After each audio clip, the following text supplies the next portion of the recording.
안녕하세요. 저는 동덕아동철학연구소 연구원 최연지입니다.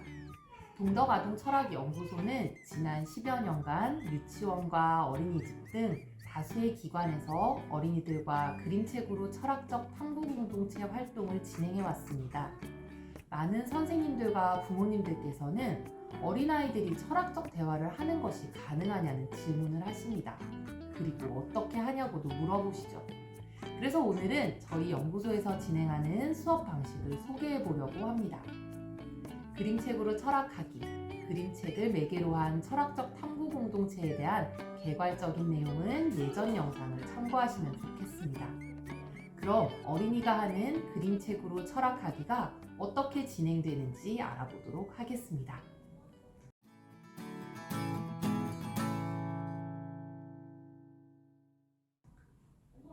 우선 철학적 탐구 공동체는 어린이들이 비판적, 배려적, 창의적으로 사고를 하는 민주시민으로 성장할 수 있도록 도와주는 활동입니다.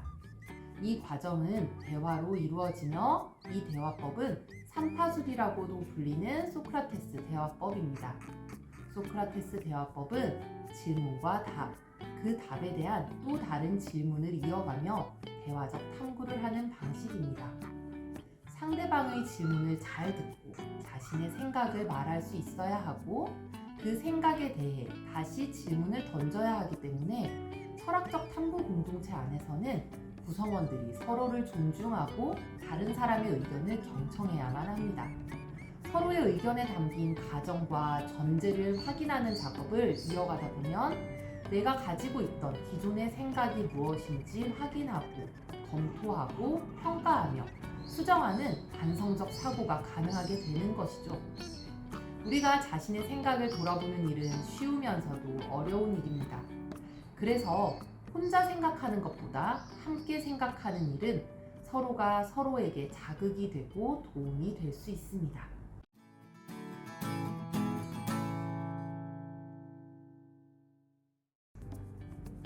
그렇다면 이런 활동을 하기 위해 구체적으로 수업을 어떻게 구성하는지 궁금하실 것 같은데요.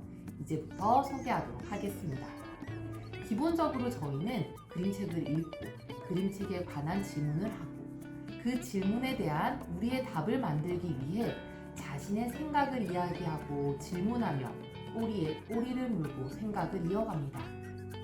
이때 하나의 그림책을 놓고 한 번에 읽기, 질문하기, 토의하기가 이루어지기도 하고 두 차시에 걸쳐 읽기와 질문하기, 그리고 토의하기를 나누어 진행하기도 합니다. 뭔가 알듯말듯한 느낌이실 것 같아 저희가 진행한 수업의 사진을 보며 구체적으로 이야기해 보겠습니다. 수업의 시작은 입장부터 이루어집니다. 이 시간은 일상적인 교실 상황에서 벗어나 철학적 탐구를 하는 탐구의 장으로 어린이들을 초대한다는 의미가 있는데요. 교사가 다양한 방법으로 입장 순서를 정하기도 하지만 어린이들이 스스로 자신의 입장 순서나 방법을 정하기도 합니다. 사진에서처럼 가위바위보를 하기도 하고 사다리 타기나 이름표 뽑기를 하기도 한답니다. 입장이 이루어지면 어린이들은 원형으로 자리를 잡고 앉게 되는데요. 원형은 어느 위치에 있든 말하는 사람과 자연스럽게 눈을 마주칠 수 있는 대형입니다. 그래서 다른 사람의 의견을 잘 들을 수 있도록 도와주기도 하고 우리 모두가 평등한 위치에 있다는 것을 의미하기도 합니다. 자리에 앉은 어린이들은 이제 진짜 철학자가 되는 의식을 하게 됩니다. 저희는 띵샤나 싱잉볼과 같이 실제 명상에서 사용되는 도구로 어린이들이 명상을 할 수 있도록 돕습니다. 명상은 마음을 차분하게 하고 맑게 해서 철학하기에 집중할 수 있는 상태가 되도록 만들어줍니다. 그림책으로 철학적 탐구 공동체가 이루어지기 때문에 그림책을 읽는 시간은 매우 중요합니다. 이 시간은 모든 어린이가 집중하여 몰입하는 시간이기도 하고요. 이 시간에 어떻게 책을 읽었느냐에 따라 질문의 방향이 달라지기도 합니다. 그래서 교사들은 책을 읽을 때 캐릭터의 표현을 최대한 담백하게 하고 작가, 그림, 그 작품의 배경이 되는 설명은 최소화하여 맥락 속에 담겨있는 생각할 거리를 어린이들이 찾을 수 있도록 합니다. 이제 책 읽기가 끝나면 질문을 하게 되죠. 질문은 책을 읽으며 떠오르는 그 어떤 것이든 할 수 있습니다. 어떤 질문이든 의미를 갖고 그 질문에 대한 답을 함께 탐구할 수 있다고 생각하기 때문입니다. 이때 자세히 보시면 질문 앞에 어린이들의 이름이 있는 걸 확인할 수 있어요. 이렇게 질문 앞에 이름을 쓰는 이유는 어린이들이 질문을 하도록 동기부여를 하고 질문에 스스로 책임을 질 수 있도록 하기 위해서입니다. 질문은 많은 날도 있고 적은 날도 있어요. 질문이 많든 적든 비슷한 유형의 질문이 나올 때에는 어린이들의 연령과 능력을 고려해서 친구 질문 찾기나 짝꿍 질문 찾기라는 이름으로 유목화 작업을 하기도 합니다. 많은 질문 가운데 우리는 토의를 할 하나의 질문 혹은 하나의 주제를 선정해야 합니다. 질문을 선정하는 방법 가운데 가장 편한 방법은 다수결에 따르는 것인데요. 이때 가끔 문제가 발생하기도 합니다. 앞서 말씀드린 것처럼 질문 앞에 이름이 있다 보니 자신과 친한 친구의 질문에 무조건 손을 드는 경우나 자신과 친하지 않는 친구의 질문에는 손을 들지 않는 경우가 발생하기도 하거든요. 그래서 다수결뿐 아니라 다양한 방법으로 질문을 선정하고 있습니다. 예를 들면 꼭 뽑혔으면 좋겠다고 생각하는 질문이 있을 때 다른 친구들에게 그 질문을 뽑아야 되는 이유를 설득한다든지 질문에 한 번도 선정되지 않았던 친구의 질문을 선정한다든지 질문에 번호를 붙여서 뽑기를 하는 방법을 사용하기도 합니다. 이제 선정된 질문으로 토의를 해야겠죠?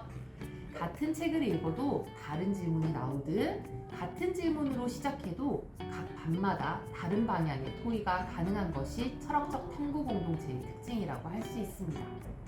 그 이유는 바로 답에 대한 질문이 어떻게 이어지는지 그리고 질문에 대한 각자의 다른 생각이 어떻게 하나의 생각으로 만들어지느냐에 달려있기 때문이죠.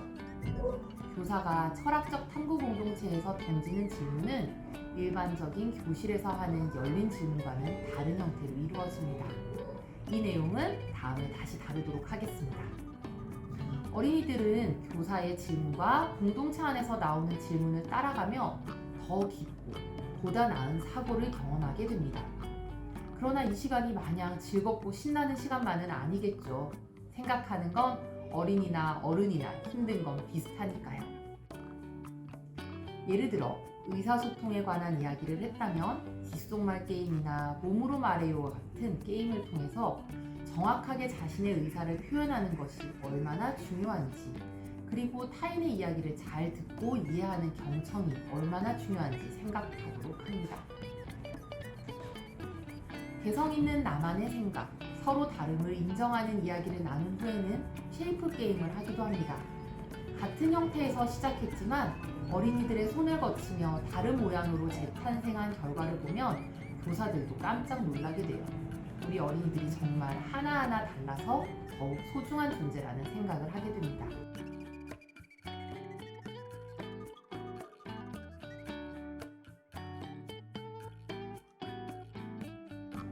마지막으로 그림책을 읽고 질문하고 토의하면서 어린이들은 생각이 어떻게 변화했는지 그리고 이 과정에서 내가 탐구 공동체의 일원으로 어떤 태도를 보였는지 돌아보는 시간을 갖습니다.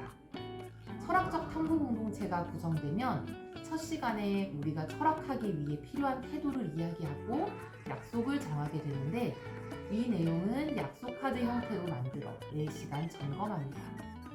바른 자세로 앉아 머리로는 생각을 하고 눈과 귀는 말하는 사람에게 향하며 하고 싶은 말이 있을 때에는 손을 들고 자신의 생각을 이야기하기로 합니다. 수업이 끝나면 사진에서 보는 것처럼 평가를 하기도 하고 스스로 잘한 점을 칭찬하거나 옆 친구가 잘한 점을 칭찬해주기도 합니다. 동덕아동 철학연구소에서 진행하고 있는 어린이를 위한 철학적 탐구 공동체 활동에 대해 이제껏 말씀드렸는데요.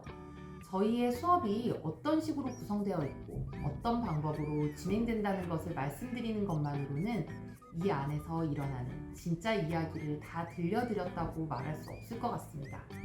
기회가 된다면 저희가 어린들과 함께하는 시간을 조금 더 자세하게 보여드리고 교사가 어린이들의 사고를 확장할 수 있도록 돕기 위해 던질 수 있는 질문을 정리해서 보여드리도록 하겠습니다.